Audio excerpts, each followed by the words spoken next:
The Bureau of Labor Statistics came out with the jobs report, and we're looking at 4.1% unemployment. The reason why this is a big deal, it's the first time in 2 years we're over 4%. We've been down as low as 3.4%, which is a historic low since 1969. And it doesn't mean that the job market is weak. Frankly, anything in the fours is still really strong. What it means is that we're not as strong as we were before. And so this marks this sort of threshold going over 4% where what's going to happen next?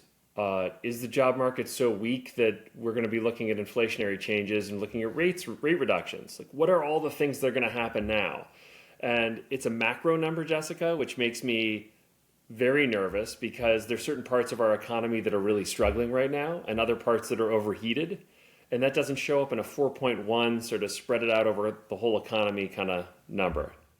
How real is that 4.1 number anyway, John? Well, I don't like it when you ask me questions where you know I'm going to have to tell the truth. We have a real problem here in that the jobs numbers are generally based, at least historically based, on two surveys. And fewer companies and individuals are taking part in those surveys. And so the Bureau of Labor Statistics has to buy enormous databases around employment data from private corporations. So I think they're close, but is it 4.1 or is it 4.3 or is it 3.9? None of us really have any idea, right? We've got a whole bunch of very smart mathematicians putting it all together, but this is not 100% accurate anyway. Okay, but directionally it gives us an idea. I've seen this jobs report reflected upon as the steady as she goes economy. What does this mean for the election?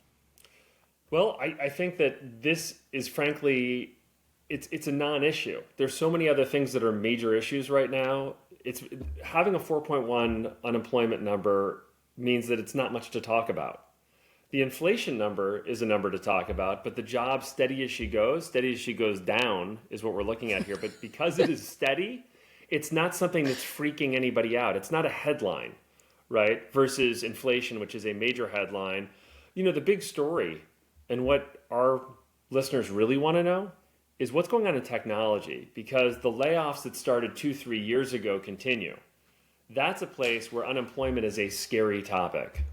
Are we going to talk about the UKG layoffs? The fact that the organization for which we are on the board of the Workforce Institute just laid off 14% of their... It feels like we should talk about it, doesn't it? Well, it does. I mean, listen, it's 2,200 people. And the reality is those layoffs were probably a long time coming. It wasn't a performance issue. These are great people.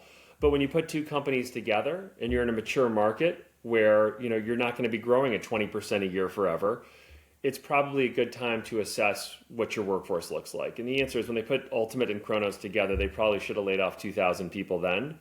But they believed that they were going to grow through this. And that growth didn't happen at the rate that they thought it would happen. So yes, challenges.